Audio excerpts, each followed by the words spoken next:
So at 3:30 in the morning, my time, Bloomberg posted an article about the disappointing pre-order sales for PlayStation VR2. And the reasons for it apparently are the high price seen as a limiting factor for wider adoption, and the sluggish demand exacerbates lackluster momentum for the VR sector. Basically, in a nutshell, PlayStation had predicted at least 2 million units needed for the launch of PSVR2, but now they're knocking it down to 1.5. And after this news went live, any gains that Sony shares had were soon gone. Bloomberg then go on to say that consumers globally have taken to VR less rapidly than initially hoped, held back by a lack of titles that can showcase the technology. Now, I do kind of agree with this because we're all waiting for something that is a PlayStation IP on PlayStation VR. And sure, we have Horizon. I think a lot of us were waiting for an Astrobot or a PlayStation VR Worlds as a PSVR game, as at the moment, Horizon is still unknown, and I'm pretty sure when the game comes out, it's going to blow people's minds, it's going to be incredible,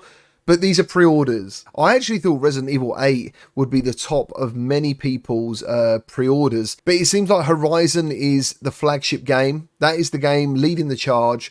And we just have to wait and see how it all goes. Now, we all know that VR is quite hard to show anyway. At the end of the day, if you follow a YouTube channel, then all you're ever going to see is a flat image. But if you've already got a VR headset, you can kind of work out what they're seeing, how they're playing the game, and how they're reacting to the game. But if you haven't experienced virtual reality, it can be quite a tough sell. The market is dominated by the Quest with nearly an 85% share, and Sony does not rank even among the top 5 providers. And its first generation PSVR failed to even secure 1%. This article came as no surprise to me, and we will read more of it, but all of this didn't come as a surprise to me. PlayStation's recent state of plays haven't really been aimed at virtual reality. Where is the marketing for this headset? It's really hard to find, and we all know that PlayStation are the kings of marketing. Look at that recent Axe in London and that film clip like they're in a new studio. Every game is like they're reporting on a real world scenario from a video game. They are fantastic at marketing. So where has it been? Sony began accepting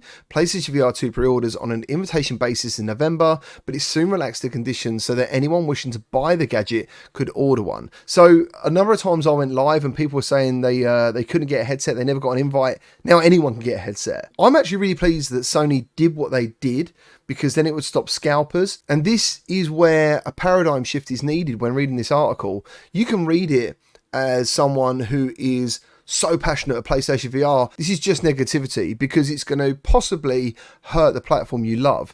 I see this as purely numbers and kind of expected numbers. No one platform can hold up virtual reality. I've been going through comments recently and I've seen things like PCVR hating PSVR2. I've seen PSVR people hating on the Quest. And I've also seen that PlayStation VR2 being the savior of virtual reality. Then this article happened, and today I've seen that they're saying that this signifies the end of virtual reality.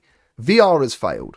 That's what I've seen. Now, I've got so much to say about this because VR hasn't failed because it hasn't succeeded yet. We are all on a journey towards supporting a technology that, as long as it makes money and as long as there's creativity, I'm going to be part of, and so should you be. If you love PlayStation VR, that's great, but if you're throwing shade on anything else, you're actually doing harm to VR as a whole, and that's what you need to avoid. PSVR 2 wasn't going to burst out the gate and just make everything better. It was never going to happen because Standalone is the only way that virtual reality will truly ever take off, because it's been proven that being untethered from anything and not needing anything else to plug into is the way consumers want it. Now, the downside of that is the Quest 2, at the moment, the technology just isn't there to produce good graphics. As with PSVR 2, the technology in the headset is basically at the benchmark of where we are now. I've seen some people say that PlayStation VR 2 is setting a new benchmark. Unfortunately, it's not setting a new benchmark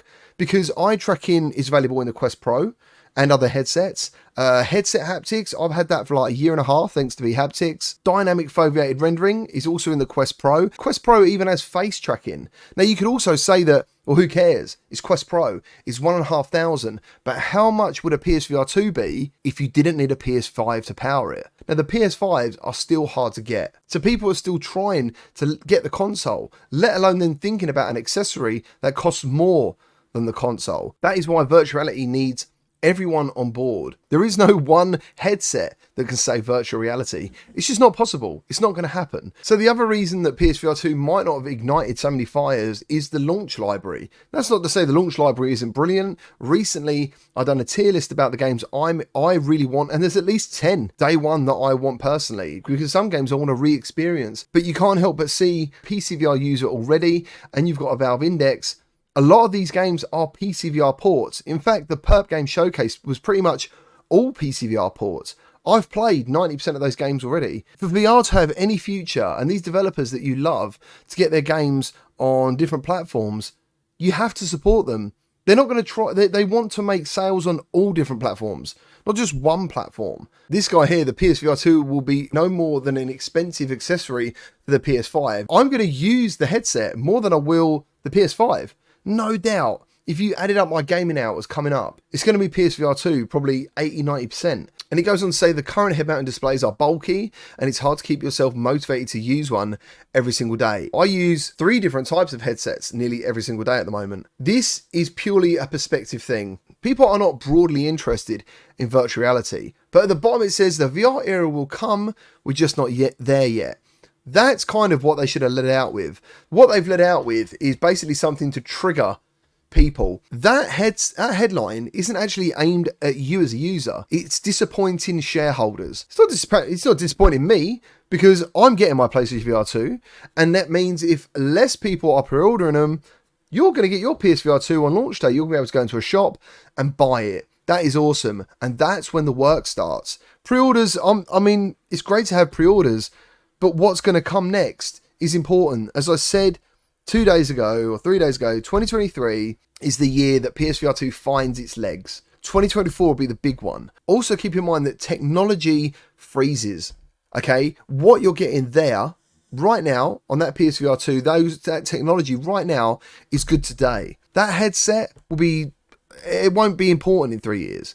Who knows? Because it's moving on so quickly. It's going to need great IPs to keep it alive. And if sales diminish, that's when developers go elsewhere. So what you need to do is try and be supportive of all platforms. Definitely share your passion. I am so excited to play more PSVR 2. I'm so excited to review the headset. PSVR is the reason I'm here. PSVR is the reason I got into this space. And I've changed my whole life because of it. But that doesn't mean I don't see the light from all different angles. End of the day, if you're only supporting one platform, you're actually neglecting all the others. And you're neglecting the developers that you possibly enjoy. We need millions of people in here. Millions of people. And that's what PSVR 2 is going to bring. It's going to bring a whole new generation of users in. And then the Quest 3 will bring in a whole other generation of users. Now, you want to be part of a console war?